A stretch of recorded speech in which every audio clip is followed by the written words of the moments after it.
สบายดีพ่อแม่พี่น้องเบิดสุขุสุขคนเด้อมื้อนี้ก็พบพ่อกับ2สหงเส้นเก่าเส้นเคยเนาะพี่น้องเนาะอันตอนนี้ก็ครึ้มฝนเนาะฝนสิมาอีกแล้วฝนสิตกอีกแล้วเนาะผู้ใดที่เกี่ยวข้าวเกี่ยวน้ำก็ช่วงนี้ก็ฮุบแล่นเนาะอย่างเส้นแม่สหง อย่างเส้นว่าประตูอีเนาะพี่น้องเนาะอันเพิ่นก็คือสิฮุบเขาฮุบอันนั้นแล่นอยู่ตอนนี้ก็นะเพราะว่าฝนกำลังมาบ่วิดบ่เบิดจักเทื่อฝนก็ได้เดี๋ยวก็ตกให้อันแบบว่ากำลังแบบว่าอยู่บ่ม่วนเนาะประมาณแบบอันเกี่ยวข้าวเกี่ยวน้ำก็คิดนำแต่ฝนยันฝนมาห้ำเขาเนาะอันมื้อนี้เซาโฮงก็สิมาตอบคำถาม FC เพิ่นถามมาว่าอันช่องของอันอ้ายอันนั้นเนาะชื่อช่องของเพิ่นนั้นชื่อว่าพาเบิ่งนี่แหละเนาะเป็นคนไทยเนาะแล้วเพิ่นถามเซาโฮงว่าอันหลังจากที่เฮ็ดชั่วโมงเนาะเฮ็ดทำชั่วโมงได้ 4,000 ชั่วโมงแล้วไปต่อจังใดต้องรอบ่หรือว่าเฮ็ดอิหยังจังใดเนาะเซาโฮงก็ถามว่าเซาโฮงเก่งบ่แบบเชี่ยวชาญหรือว่ามีความรู้บ่ด้านนี้เนาะ เซาโฮงตอบตรงบ่อนนี้เลยเนาะว่าบ่มีเด้อแต่ก็มีแต่สิแนะนำอ้ายเพิ่นเนาะพี่น้องเนาะแนะนำให้อ้ายเพิ่นนั้นให้อ้ายเพิ่นชื่อช่องว่าพาเบิ่งน่ะเนาะให้เพิ่นเสิร์ชในอัน YouTube เนาะพิมพ์คำว่าอันสอนอันตั้งค่าสร้างรายได้จาก YouTube เนาะคนมาแล้วอู้ตกไปแล้วเทื่อหนึงอันนี้คือเทื่อที่2อันนี้อันให้อ้ายเพิ่นเข้าไปใน YouTube แล้วก็พิมพ์คำว่าสอนเฮ็ดอิหยังเกี่ยวกับอันการตั้งค่าเกี่ยวกับ YouTube นี่แหละเนาะมีแต่เขาไปอันพิมพ์ค้นหาเอาเนาะเซาโฮงก็ถามว่าฮู้บ่ก็บ่ค่อยฮู้เด้อเพราะว่าของเซาโฮงเองนี่ก็อ้ายน้าบ่าวเพิ่นเป็นคนเฮ็ดให้เนาะเซาโฮงก็บ่ได้เฮ็ดเองพี่น้องเอ้ยเซาโฮงก็เลยบ่ค่อยฮู้มีแต่อันเพิ่นเฮ็ดให้แล้วก็เซาโฮงก็ลงคลิปแล้วก็อันตัดต่อคลิปเบิดเท่านั้นเลยบ่ได้เซาโฮงก็บ่ค่อยได้เฮ็ดอีหยังพอปานใดดอกเนาะอันอีหยังก็มีแต่อันน้าบ่าวเพิ่นเฮ็ดให้เนาะก็คือบ่บ่อยหั่นแหละพี่น้องเซาโฮงก็บ่เป็นเว้าตามตรงเลยว่าบ่เป็นเด้อ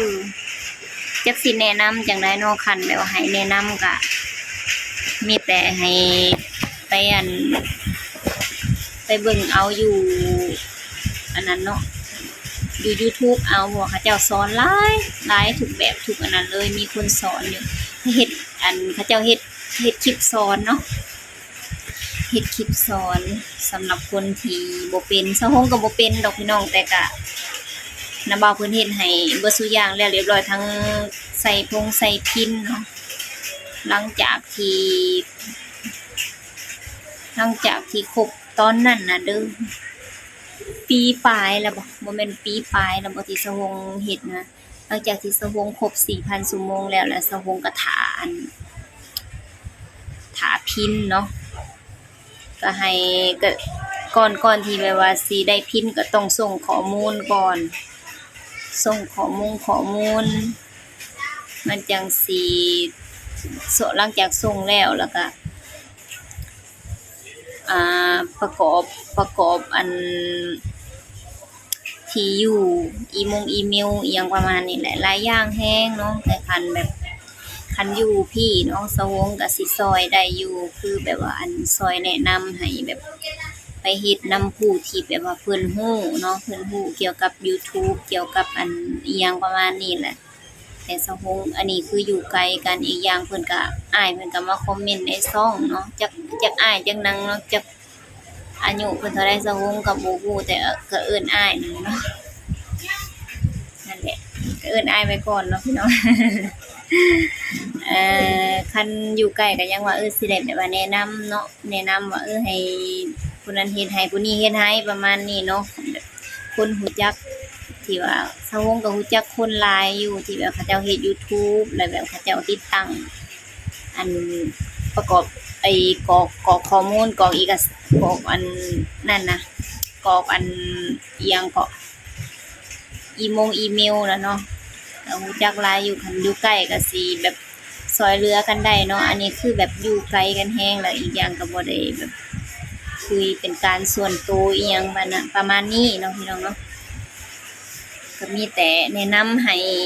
ไปเบิ่งช่อง YouTube เอาเนาะพิมพ์แล้วค้นหาเอาวิธีแบบเพิ่นสอนเนาะสอนกรอกข้อมูลรับพินประมาณนี้เนาะผลก็หยุดๆเศร้าๆหยุดๆสิตกก็บ่ตกสิเศร้าเลยก็บ่เศร้าจักอีหยังนั่นแหละแล้วมื้อนี้สหงก็สิพาไปเลาะตลาดเด้อบ่ได้พาเลาะแต่โดนแล้วเนาะบ่ได้ลงคลิปก็บ่งอันทิศก่อนๆหั้นก็หลายมื้อเติบเพราะว่าฝนตกก็บ้านก็บ่ได้เมื่อพอได้เมื่อแล้วก็พอได้ถ่ายคลิป 2-3 คลิปนี่แหละตอนไปหาเฮ็ดนั่นแหละพี่น้องบามื้อเมื่อนี่ก็พุ่นก็มาอีกแล้ว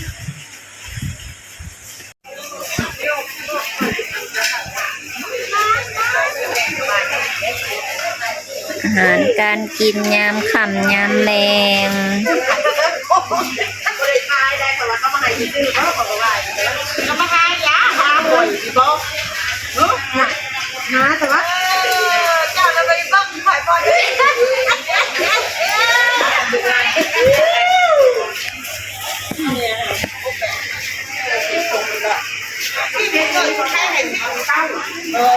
บักกล้วยพี่น้องว้ายหลายทำมาแรงมาแล้วก็มาหาแนวอยู่แนวกินเนาะทั้งคุณนะขึ้นฝนมาแล้วมืดตรึบมืดฝนมานำมืดนำฝนนำ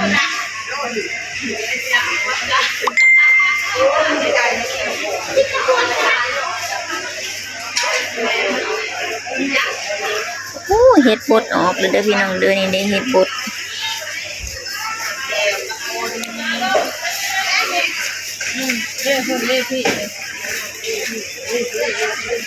บางคนก็เลือกเอาเนาะเลือกแล้วก็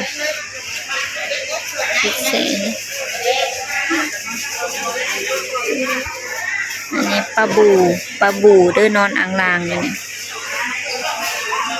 มันบ่หายใจแล้วบ่จักมันคืออยู่ซื่อๆ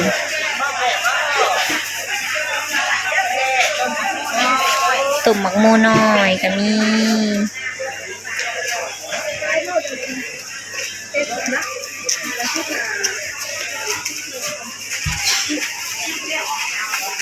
ปลากระกองปลากบใส่ขี้แล้วเด้อเขาเอาให้ยังบ่อยากเอาปลาเรียนกันอาหารแรงก็สิประมาณนี้แหละพี่น้องเลยบ่เปลี่ยนบ่แปลงคือเก่าเดิมดอง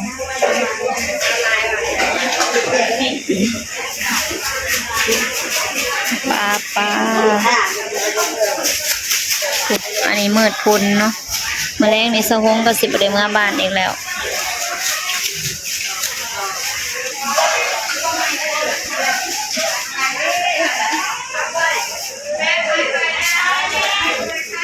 กบ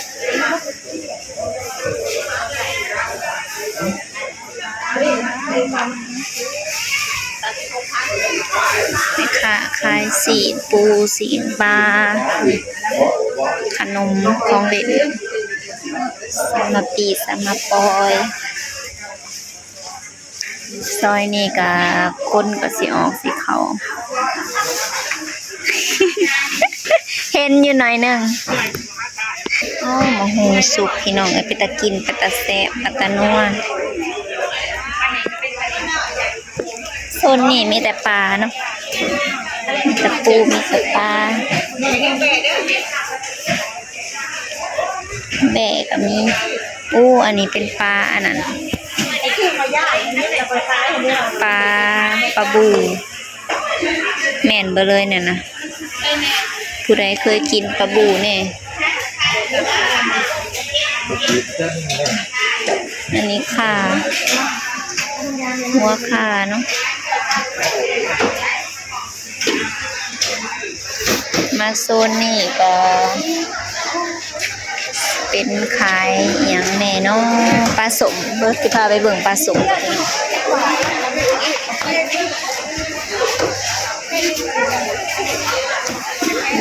ปลาสม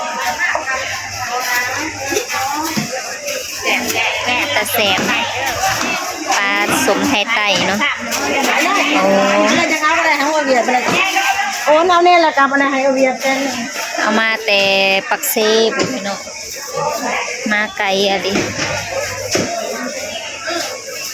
ย่างไปย่างมาย่างมาย่างไป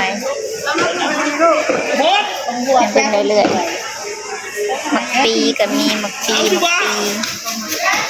ทางนี้ขายไก่เด้อขายไก่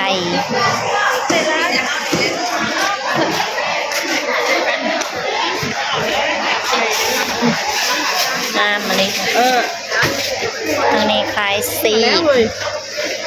อันนี้ก็ขายซีนเบิ่งมาเบิ่งรีวิวฝนมาบัดนี้โอ้โห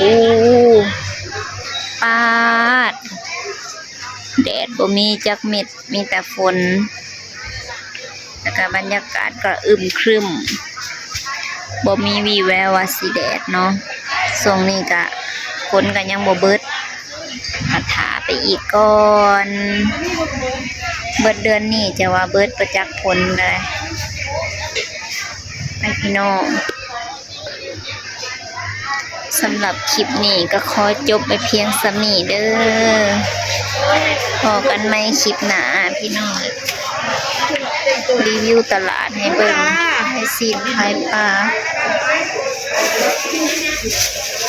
มูงามเนาะมาบวบดิใส่เต็มโลกจักแล้ว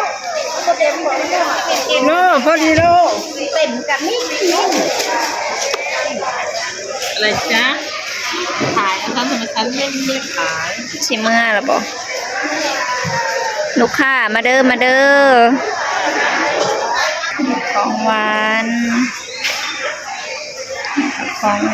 อันนี้ก็